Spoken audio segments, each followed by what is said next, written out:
Bismillahirrahmanirrahim. Yaxşılar bağçısı 4-cü bab. Rastçılıq toğrusida. Allah Taala mundaq deydi. Ya eyyuhellezine amenuttaqullaha ve kunu ma'as-sadiqin. Ey müminler, Allah Taala'dan qorqinglar, rastçılar bilan birga bo'linglar. Qur'on Karim Sura Tavba 119-oyat. Allah Taala yana mundaq deydi. Ves-sadiqin ves-sadiqat A'addallahu lahum mağfiratan ve ecran azima. Rastçıl erler ve rastçıl ayollarga Allah Taala mağfiret ve katta savab tayyorladi. Qur'on Karim Sura Ahzab 35-oyatning bir qismi. Allah Taala yana mundaq deydi. Falau sadaqulloha lakana khayran lahum. Urush qaror qilingan chaqda ular Allah Taalaga sodiq bo'lishsa, albatta ular uchun yaxshi edi. Qur'on Karim Sura Muhammad 21-oyatning bir qismi. 54-ci hadis. İbn Mesud radhiyallahu anhu rivoyat qilib mundaq deydi. Payg'ambar alayhissalom mundaq degan: "Innas sadaqa yahdi ilal birri ve innal birra yahdi ilal jannah ve innar rajula liyasduqa hatta yuktaba indallahi siddiqa ve innal kaziba yahdi ilal fujuri ve innal fujura yahdi ilal nar ve innar rajula la yakzibu hatta yuktaba indallahi kazzaba." Hakikaten rastçılık yaxşılıkka başlaydı. Yaxşılık cennetke başlaydı.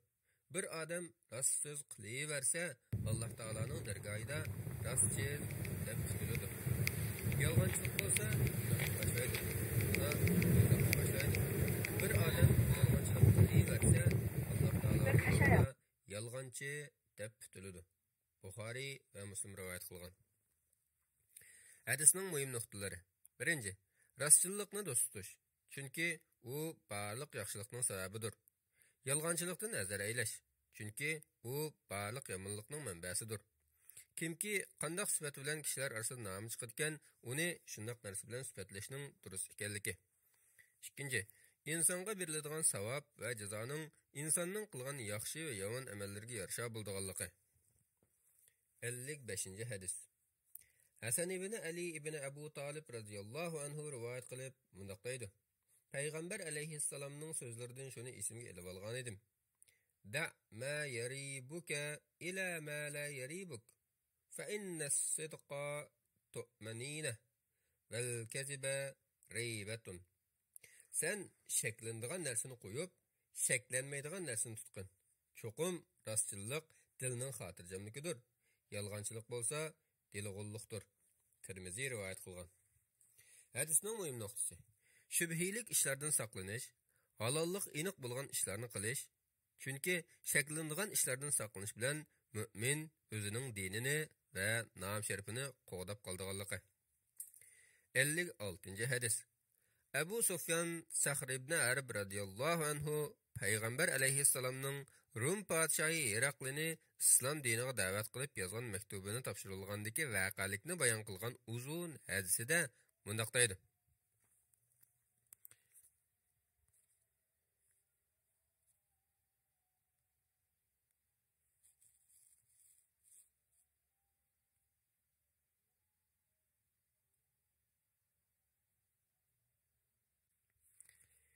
Heroqli mendan sizlarning payg'ambaringlar sizlarni nimaga undaydi deb so'radi. Men "I'budulloha vahdahu la tushriku bihi shay'an wa atruku ma yaqulu aba'ukum wa ya'muruna bis-salati was-sidqi wal-afaf was-sila." Birla Allah Taalaga ibodat qilishga, uningga hech narsani sherik keltirmaslikka, ota-bobolarimizning dinini tashlashga, namoz o'qishga, rastçılıkka, iffetlik bo'lishga va o'zaro sila rahim qilish buyuruydi dedim. Buxoriy va Müslim rivoyat qilgan. Hadisning muhim nuqtalari. Birinchi, Payg'ambar alayhissalomning rastçıl ekanligi va mushu sifat bilan kishilar orasida mashhur bo'lib, dushmanlarining buning iqror ekanligi. Ikkinchi, islom dinining eng muhim yadrosi Allah Taolani bir deb tunish, hech qanday narsani Allah Taologa sherik keltirmaslik ekanligi. Bu tavhid bo'lsa, barliq fazilatlarning manbasi ekanligi. 3. Qarg'ularcha do'rashdan saqlanish, bo'libmi diniy ishlarda texmi shundoq qilish kerakligi. 57. hadis. Sahl ibn Unayf Badri radhiyallohu anhu rivoyat qilib mundoq deydi. Payg'ambar alayhissalom mundoq degan: "Man sa'alalloha ta'ala ash-shahadata bis-sidqin ballaghahu Allahu manazil ash-shuhada va in mata ala firashihi." Kimki Alloh taoladan chin dili bilan shahidlikni so'rasa, u kishi o'zining to'shkida o'lib qolgan taqdirdami, Alloh taolo uni shahidlarning darajasiga yetkazadi. Muslim rivoyat qilgan. Hadisning muhim nuqtalari. Chin dil bilan samimiy bo'lish mu'minni orzusiga yetkazadi. Agar u biror yaxshilik niyat qilib, qila olmagan taqdirdami, uningga shuning savobi beriladiganligi. 2. Shahidlikni orzu qilish yaxshi ko'rilgan ishlar jumlasidan ekanligi. 58. hadis.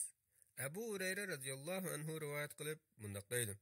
Payg'ambar alayhissalom mundoq degan: "Ghaza nabiyyun minal anbiya'i salavatullahi va salamuhu alayhim faqala liqaumihi la yatba'ani rajulun malaka bud'a imra'atin wa huwa yuridu an yabniya biha wa lamma yabni biha wa la ahadun baniya buyutan lam yarfa suqufaha ولا أحد اشترى غنما أو خلفات وهو ينتظر أولادها فغزا فدنا من القرية صلاة العصر أو قريبا من ذلك فقال للشمس إنك مأمورة وأنا مأمور اللهم احبسها علينا فحسبت حتى فتح الله عليه فجمع الغنائم فجاءت يعني النار لتأكلها فلم تطعمها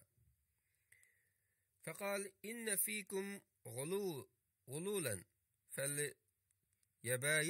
فليبايعني من كل قبيلة رجل فلزقت يد رجل بيده فقال فيكم الغلول فليبايعني فبقبيلتك فلزقت يد رجلين أو ثلاثة بيده فقال فيكم الغلول فجاءوا برأس مثل رأس بقرة من الذهب فبدأها فجاءت النار فأكلتها فلم تحل الغنائم لأحد قبلنا ثم أحل الله لنا الغنائم لما رأى ضعفنا وعجزنا فأحلها لنا. Peygamberlerden biri, yani Yuşa ibn Nun g'azotga chiqdi. U o'zining qavmiga mundoq dedi: "O'ylanib ayoli bilan bir yostiqqa bosh qo'ymoqchi bo'lgan, texi birga bo'lmagan kishi, yana uy selib, uyning ustini yeb bo'lmagan kishi va sog'liq yoki bo'g'oz tugasi etib, uning tug'ishini kutib turayotgan kishi men agashmasin" dedi. Ondan urush qildi. Namoz asr vaqtida yoki oz qolganda u bir shaharga, ya'ni Ariyahaga yaqinlashdi. U qo'yishqa: "Senmi buyruq bilan mangsan, menmi buyruq bilan mangman. Ey Alloh, uni bizga to'xtatib bergin" dedi. Taki ular g'alaba qilguncha kun to'xtatib qo'yildi. Ular g'animatlarni yig'di. G'animatlarni ko'ydirish uchun kelgan o't g'animatlarni ko'ydirmay qo'ydi. Payg'ambar alayhissalom: "Ishinglarda qora sanash ishlar bor ekan. Menga har bir qabiladan bir kishi qo'lini bersin" dedi. Ondan bir kishining qo'li uning qo'liga chaplashib qoldi. Payg'ambar: "Sizlarning ishinglarda qora sanash bor ekan. Sening qabilang men qo'l bersin" dedi. Ondan 2 yoki 3 odamning qo'li uning qo'liga chaplashib qoldi. Payg'ambar yana: "Ishinglarda qora sanash ishlar bor ekan" dedi. Ondan ular oltindan yasalgan kallining beshiga o'xshash bir boshni ekilib qo'ydi. Ondan o't kelib uni ko'ydirdi. G'animatlar bizdan ilgari o'tgan ummatlardan hech biriga halol emas edi. Alloh taolo bizning ojizligimizni va kambag'alligimizni ko'rib, g'animatlarni bizga halol qilib berdi. Buxoriy va Muslim rivoyat qilgan. Hadisning muhim nuqtalari. Imom Qurtubiy mundoq deydi: Payg'ambar yuqorqi 3 turli kishini o'ziga agishib urush qilishdan to'sgan. Buning sababi u kishilarning dillari ashu sabablarga bog'lanib qolib, ularning urushdagi irodasi ojizlashib ketadiganligi, qizg'inligi asonla sovib ketadiganligi. 2. Düşman bilan kurash qilguvchilarning dunyo ishlaridan bekor bo'lib, butun ixlosi va zehni bilan urushga kirishi lozimligi. 3. Allah Taala'nın peygamberlerge mö'jizalarni ato qilganligi. 4. Cansız narsalarda hech qanday ixtiyor va mas'uliyat bo'lmaydiganligi, ammo odamlarning bo'lsa shariat ahkomlarini ado qilishga buyurilganligi. 5. O'tgan ummatlarga g'animat halol qilinmagan bo'lib, osmondan tushgan o'tning g'animatlarini ko'ydirib o'tadiganligi. Ammo Alloh taolaning payg'ambar alayhissalomning ummatiga g'animatlarni halol qilib berganligi. Bu payg'ambar alayhissalomning alohida xususiyatlaridan biri ekanligi. 59. hadis. Hakim ibn Hizam radhiyallohu anhu rivoyat qilib bunday deydi. Payg'ambar alayhissalom bunday degan: بيعان بالخيار ما لم يتفرقا فإن صدقا وبينا بورك لهما في بيعهما وإن كتما وكذبا محقت بركة بيعهما. Alğıcı bilen satqıcı soğudlaşkan joydan yetkilip ketmesela, ularning soğudini buzish ixtiyori bo'ladi. Agar so'disida rast gap qilishsa, malning ayiblarini yo'shirishmasa, ularning so'disi barakatli bo'ladi. Agar ular malning, pulning ayiblarini yo'shirishsa, so'da ustida yolg'on gap qilishsa, qilgan so'disining barakati uchib ketadi. Buxoriy va Muslim rivoyat qilgan. Hadisning muhim nuqtalari. 1. Shafi'i mazhabidagilar hadisda aytilgan ayrılib ketmaslikni so'dlashgan joydan ayrılib ketmaslik deb tushundirdi. Ammo Hanafi mazhabidagilar buni alg'uchi bilan satqıchining manchi pulga satdim, manchi pulga oldim degan so'zining birdek bo'lishi deb tushundirdi.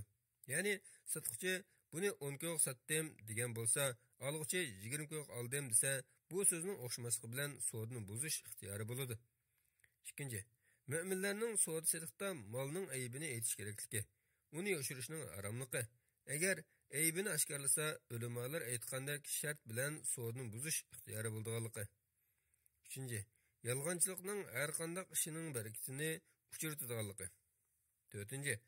Xuddi savdogar o'z savdosida rostchil bo'lsa, aldamchilik qilmasa, uning savdosiga barakat yoqqandek, bandimi Alloh taologa qilgan ibodatini kishilarga ko'rsatish uchun emas, chin ixlosi bilan qilsa, Alloh taolo uningga tegishli savob beradiganligi.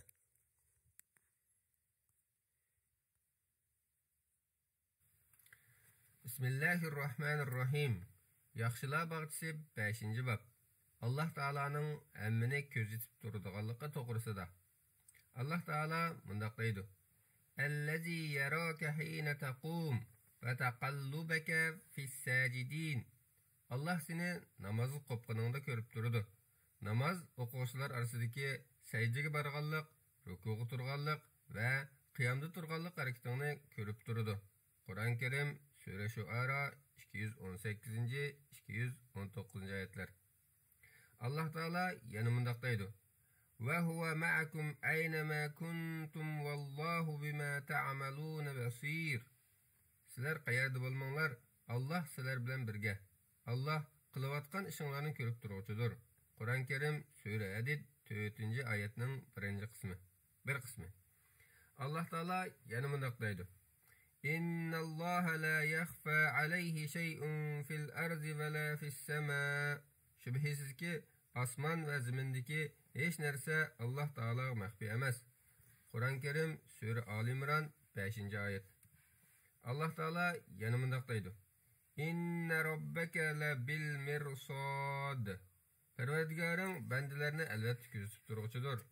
Qur'on Karim Sura Fajr 14-oyat. Alloh taolo yana bunday deydi: "Ya'lamu kha'inatal a'yuni va ma tukhfis sudur." Alloh taolo ko'zlarning xiyonatini va dillardagi yo'shirin narsalarni bilib turadi. Qur'on Karim Sura G'ofir 19-oyat. Bu babga oid oyatlar ko'pdir va ma'lumlikdir. Hadislarga keladigan bo'lsak, ular tovandikicha. 60-hadis. Umar ibn Xattob radhiyallohu anhu rivoyat qilib bunday deydi: "Bir kuni biz payg'ambar alayhissalomning qoshida o'ltirdik.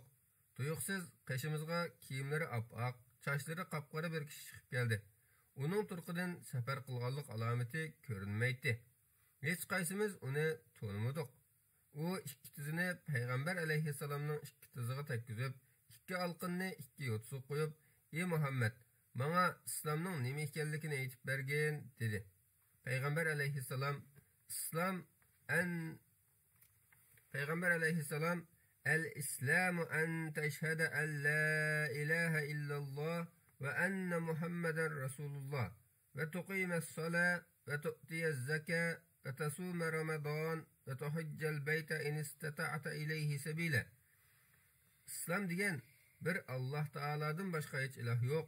Muhammed aleyhisselam Allah Taala'nın elçisi deb guvohlik bergaysan, farz namozni o'qigaysan, zakat bergaysan, Ramazan ro'zasini tutgaysan, qodir bo'la olsang Baytullohni tavof qilib haj qilgaysan dedi. O kishi rost aytding dedi. Biz o kishining o'zi so'rab, o'zining so'ralgan savolga javob berilsa, rost deysan deb tasdiqlaganiga ajablandik. Ondan o kishi yana Manga imanning nima ekanligini aytib bergin dedi. Rasululloh an tu'mina billahi ve malaikatihi ve kutubihi ve rusulihi vel yevmil ahir ve tu'mina bil qadari khayrihi ve şerrihi.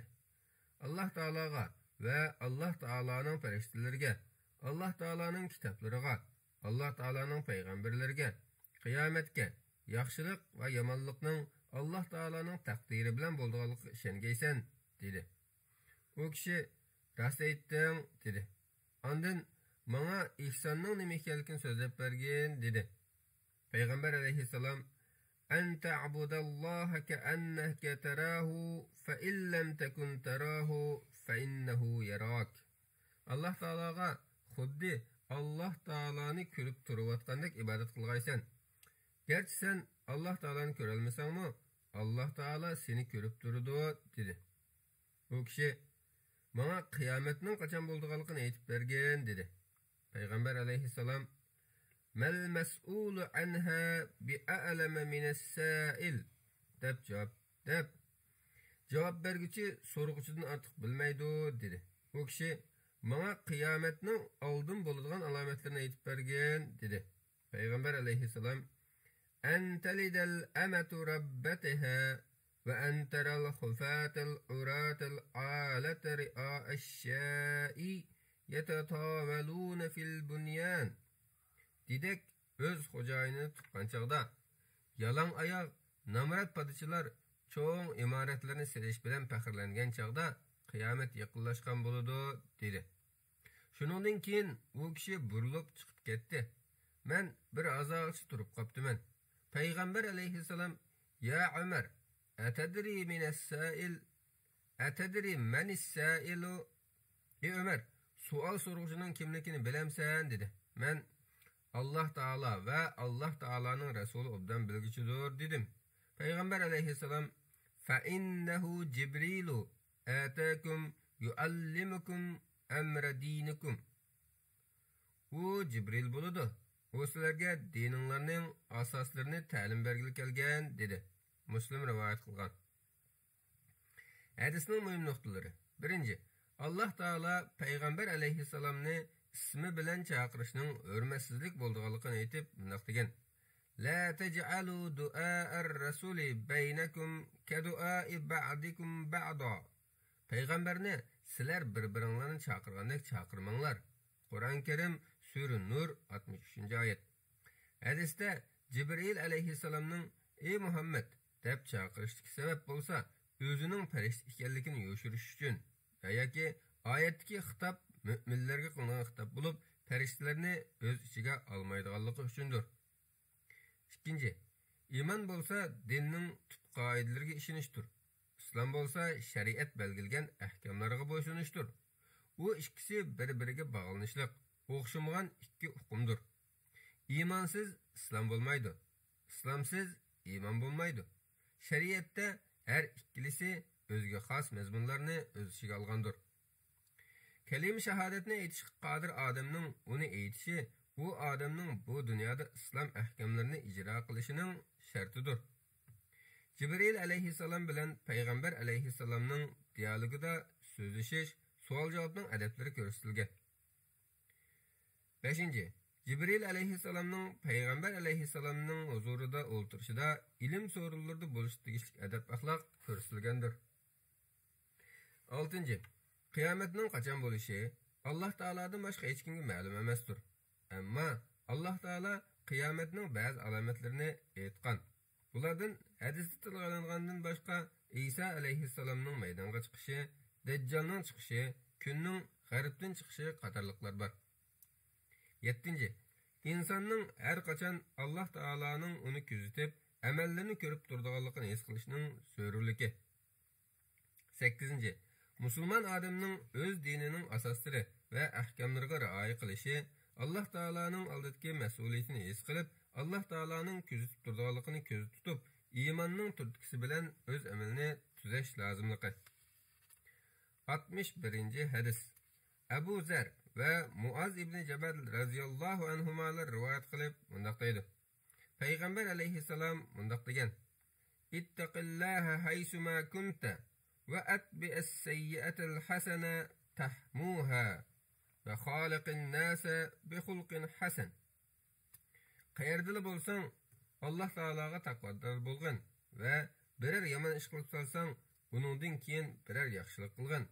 U yaxshilik yomonlikni o'chiradi. Kishilarga chiroyli muomalada bo'lgan. Termiziy rivoyat qilgan. Hadisning muhim nuqtalari. Yaxshilik yomonlikni o'chiradiganligi. Bu kichik gunohlarda shunday bo'ladiganligi. Ammo cho'ng gunohlarda agar u kishining haqqiga chetishlik bo'lmagan gunoh bo'ladi ekan, shartlari to'liq bo'lgan tavba bilan kishining gunohi kechirim qilinadiganligi. 2. Kishilarga xushchiroy bo'lish, aziyat yetkazmaslik, yaxshilik qilish, kishilarga obdan muomalada bo'lish islom dinidagi go'zal axloqlar jumlasidan ekanligi. 62. Hadis. İbn Abbas radhiyallohu anhu rivoyat qilib bunday deydi: Bir kuni men payg'ambar alayhissalomning o'g'lining keyniga mingishib olgan edim. Payg'ambar alayhissalom: "Ya g'ulam, inni uallimuka kalimatin. Ihfazillaha yahfazuk, ihfazillaha tajidhu tujahak. Iza sa'alta fas'alillah, wa iza ista'anta fasta'in billah. Wa'lam anna al-ummata law ijtama'at ala an yanfa'uka bi shay'in lam yanfa'uka illa bi shay'in qad katabahu Allahu lak. Wa in ijtama'u ala an yadurruka bi shay'in lam yadurruka illa bi shay'in qad katabahu Allahu alayk. Rufi'atil aqlam ve ceffetis suhuf." Ey oğlum, ben sana bir neçe sözünü öğütüp koyay. Allah Taala'nı yat etip durgun. Allah Taala'mı seni yat etidu. Allah Taala'nı yat etkin. Allah Taala'nı aldığındılı tapsın. Kaçan iki bir nersi sormakçı bolsan, Allah Taala'dırlı sora. Yardım tilemekçi bolsan, Allah'tan tile. Bilgin ki, eğer cimi adamlar sana bir nersi bilen payda yetküzüş için yığılsı mı, ular Allah Taala'nın sana pütüvetken nersiden başkanı verelmeydi. Eğer ular sana birer nersi bilen ziyan yetküzüşki yığılsı mı, Allah Taala sana pütüvetken nersiden başka ziyan yetküzelmeydi. Kalemler kötürüldü, betler kurudu. Yani takdir Allah kaçan pütüp oldu dedi. Tirmizi rivayet kılgan. Hadisinin mühim noktaları. Bendinin rızkı, kiselden sakışı, günahlarının mağfiret kılınışı, kalbi kılışıdek Allah Taala'dan başka hiç kimnin kurbi yetmeydiğen işlerde bir Allah Taala'dan başkasının soraşının aramlığı. Adette kişiler arasındaki özlere ötüne eliş, qarz eliş, məsləhət soraşdıq işler bolsa bunun sırtıda ikenliki. 2. Allah Taala'nın ilmideki takdirgi pütüvetken işlerinin özgermeydiğanlığı, əməldən qalmaydiğanlığı, meyli ötüp ketken, yoki kelgüsü yüz berdiğan işlerinin əmmisi Allah Taala'ga ma'lum ikenliki. 3. Bendinin beşiğe eğir gün düşüp, həmmedin ümidin üzgende, kalbi fakat bir Allah Taala'ga bağlanıp, Allah Taala'dan yardım soraydı. Mana bu Allah Taala'ga tevekkül kılışının haqiqatidir. 4. Allah Taala'nın hemmini küzütüp, bilip durduğanlığı. Şuna bendinin öz işlerini Allah Taala'ga tapşırıp, Allah Taala'ga tevekkül kılışı, Allah Taala'nın birliki, kudreti, barlık, məxluqatının Allah Taala'ga muhtaç işkenlikini bilişinin zörürlüki. 63. hadis. Enes radıyallahu anhu rivayet kılıp mındaqdaydı. Sizlar shundoq bir ishlarni qildi ekansizlarki, qarashinglarcha u kichik ishlar hisoblanadi ekan. Rasulullohning vaqtida u ishlarni biz kishini halokatga olib boruvchi cho'ng ishlardan sanaydik. Buxoriy rivoyat qilgan. Hadisning muhim nuqtalari. Birinchi, bandaning gunohini kichik ish hisoblashi uning Alloh taoladan qo'rqishining ojizligini ko'rsatsa, aksicha kichik ishlarni cho'ng gunoh deb Alloh taoladan qo'rqishning taqvoliqining kuchliligini ko'rsatganligi. Ikkinchi, payg'ambarlardan qolsa Alloh taolaning qudrat azamatini cho'nqur his qilib, Alloh taoladan eng qo'rquvchi taqvodor kishilar payg'ambar alayhissalomning sahobalari bo'lib, ular Alloh taolaning ulug' qudratiga, mo'jizalariga shohid bo'lib, kichik ishlarni kishini halok qiladigan cho'ng gunoh hisoblaydiganligi. 64-hadis. Abu Hurayra radhiyallohu anhu rivoyat qilib mundaq deydi. Payg'ambar alayhissalom mundaq degan: "Innalloha ta'ala yagharu va ghayrahu Alloh ta'ala an ya'tiyal mar'u ma harramallohu alayhi." Haqiqatan Alloh taolo qo'riydi. Alloh taolaning qo'rishi Alloh taolo harom qilgan narsani qilgan kishiga qaratiladi. Buxoriy va Muslim rivoyat qilgan. Hadisning muhim nuqtasi: bandani harom ishlardan saqlanishga buyurish. Chunki u Alloh taolaning g'azabini qo'zg'aydi. 65-hadis. Abu Hurayra radhiyallohu anhu rivoyat qilib mundaq deydi: "Men payg'ambar alayhissalomning mundaq deganligini anglagan edim. Inna salasata min bani Isroila abrasa va aqra'a va a'ma aradallohu an yabtaliyahum fab'asa ilayhim malaka fa'ata al-abrasa faqala ayyu shay'in ahabbu ilayk qala lawnun hasanun wa jildun hasan wa yuzhibu anni alladhi qad qazarani an-nas فمسحه فذهب عنه قذره وأعطي لونا حسنا قال فأي المال أحب إليك قال الإبل أو قال البقر شك الراوي فأعطي ناقة عشراء فقال بارك الله لك فيها فآتى الأقرع فقال أي شيء أحب إليك قال شعر حسن ويذهب عني هذا الذي قذرني الناس فمسحوها عنه أعطي شعرا حسنا قال فأي مال أحب إليك قال البقر فأعطي بقرة حاملا وقال بارك الله لك فيها فآتى الأعمى فقال أي شيء أحب إليك قال أن يرد الله إلي بصري فأبصر الناس فمسحه فرد الله إليه بصره قال فأي المال أحب إليك قال الغنم فأعطي شاة والدا فأنتج هذا وولد هذا فكان لهذا واد من الإبل ولهذا واد من البقر ولهذا واد من الغنم ثم إنه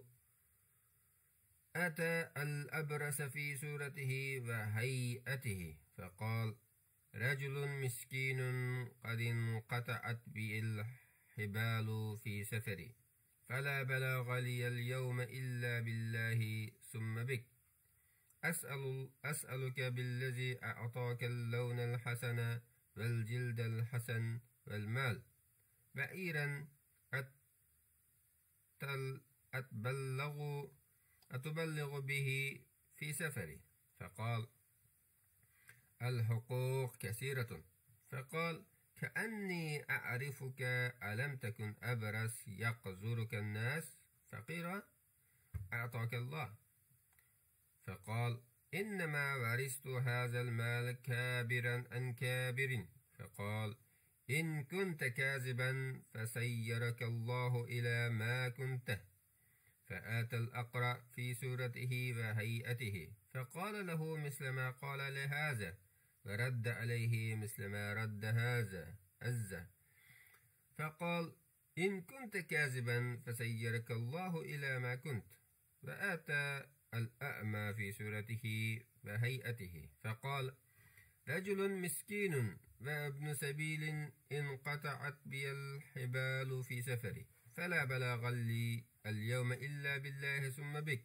أسألك بالذي رد عليك بصرك شاة أتبلغ بها في سفري فقال قد كنت أعمى فرد الله إلي بصري فخذ ما شئت ودع ما شئت فوالله ما أجهدك اليوم بشيء أخذته لله عز وجل فقال أمسك مالك فإنما ابتليتم فقد رضي الله عنك وسخط على صاحبيك.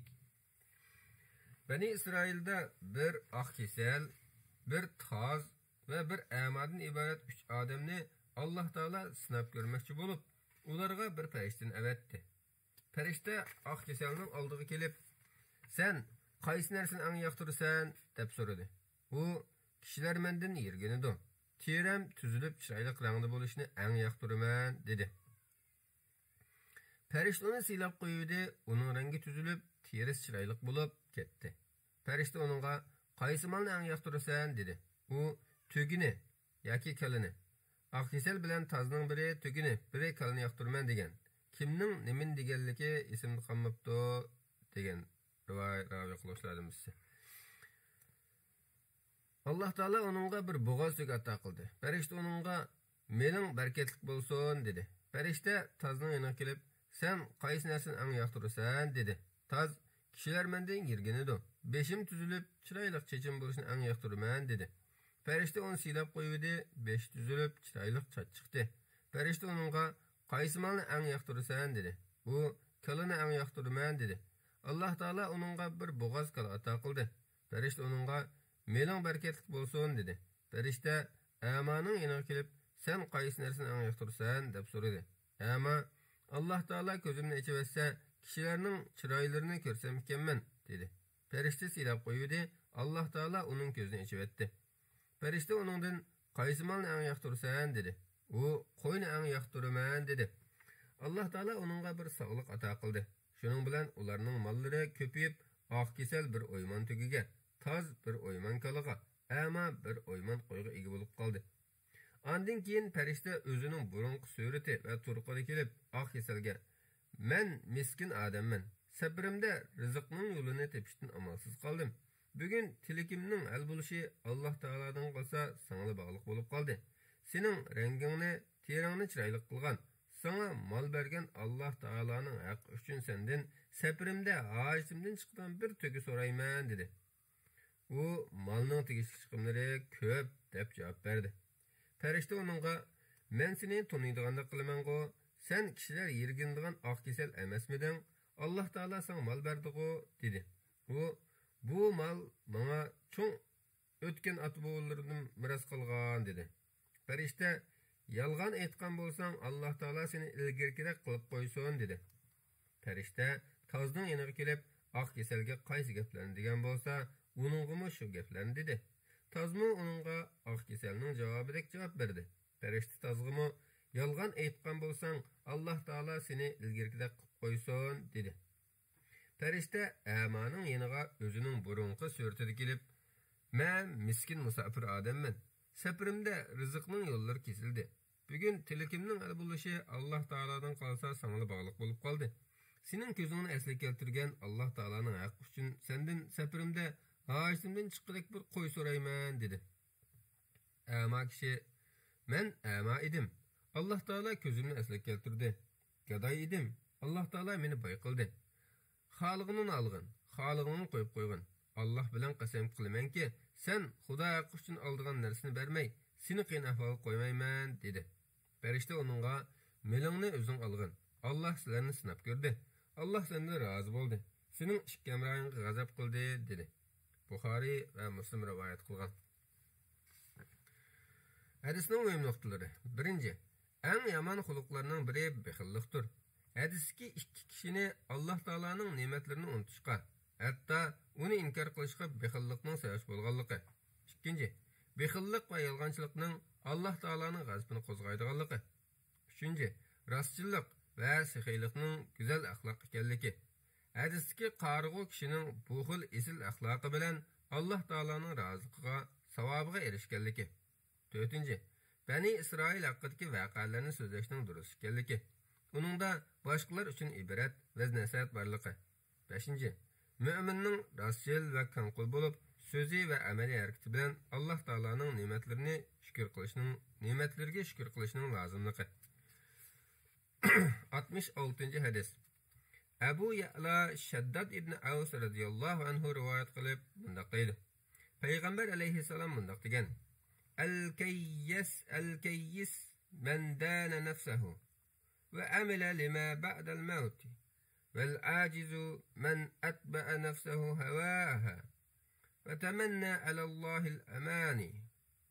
Aqallı kişi özünü hesap edip durdu ve ahiret için faydalı amellerini kılıdı. Akılsız kişi özünün havai heveslerine ergişidi ve Allah Teala'dan kuruk ümitlerini küçüdü. Tirmizi rivayet kılgan. Hadisinin mühim noktası.